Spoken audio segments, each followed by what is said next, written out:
Hiya, and thanks for taking the time to watch my video. This video is going to be about, if you like, protecting yourself in the event of anything happening to yourself. It's about life insurance, and whether or not you believe it's a good idea to have it or not. And it's something that I've been looking into lately.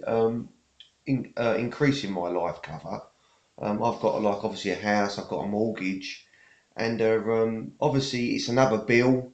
You know, like everything else in life, there's a cost attached to it. But I just really want to address or not whether or not you think, or whether I think it's a good idea to have it or not. Um, the whole idea of life cover, life insurance, if you get ill that, or if you die, that it pays off your mortgage. Well, it goes without saying that's obviously a fantastic idea. It's a way of protecting your family in the event of, for some reason, you or your partner or both, for whatever reason, not being around. But you need to obviously, whatever life cover you get, it needs to be affordable. Now, my opinion on life insurance is that it is a fantastic product. The whole concept and idea of life cover is fantastic. Yeah. Um, I need to make it clear that I'm not affiliated with any life companies. I'm not, not benefiting. This is just my opinion. Um, so I just want to address, obviously, the fact that I believe it is a good idea. But I think a fundamental mistake that a lot of people make is some people don't have it and they should, because obviously if you've got children, you've got responsibilities, you need to um, protect them if anything should happen to you. But the other mistake I think is that a lot of people have too much. Yeah, they're paying too much. They're paying too much for their policy anyway, because they could be getting it from another life insurance company cheaper for the same cover. But as well, a lot of people, they're talked into having a massive amount of life cover. They might be told that your mortgage is outstanding is 140,000, so you need 140,000 pound to actually pay for your mortgage in the event of your death. But then they'll say to you, but what will your spouse live on if something happened to you and she had no money? How would she get that money? So, assuming that they might say, assuming an interest rate of 7%, say, and your spouse needs £14,000 a year to live on, you would need a lump sum held in a savings account of £200,000 to be able to give her £14,000, which she would need to live on.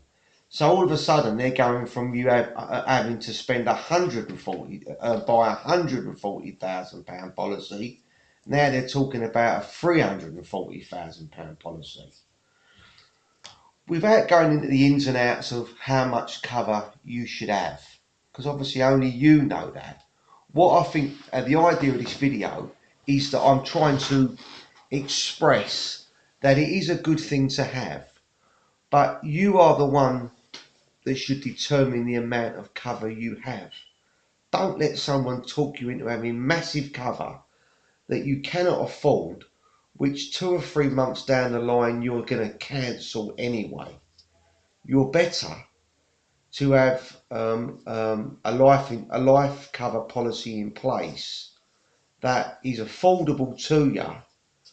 Okay, at the end of the, if something did happen to you, your partner might not have totally what she needs to obviously look after herself, but at least she will have some.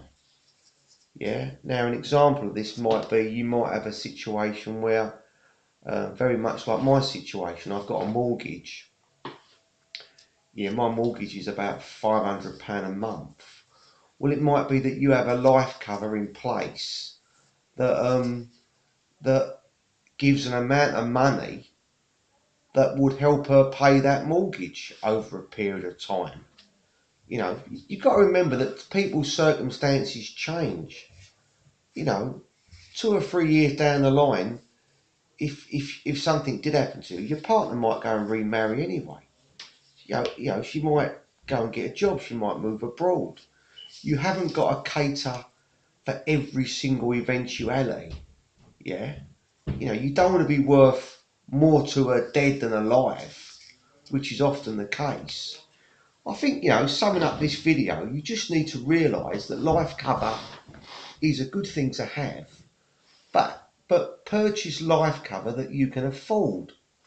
Yeah, if you can only afford £40, £50 a month, and £50 a month might give you 60, £70,000 worth of cover if you died or got a critical illness, then purchase that.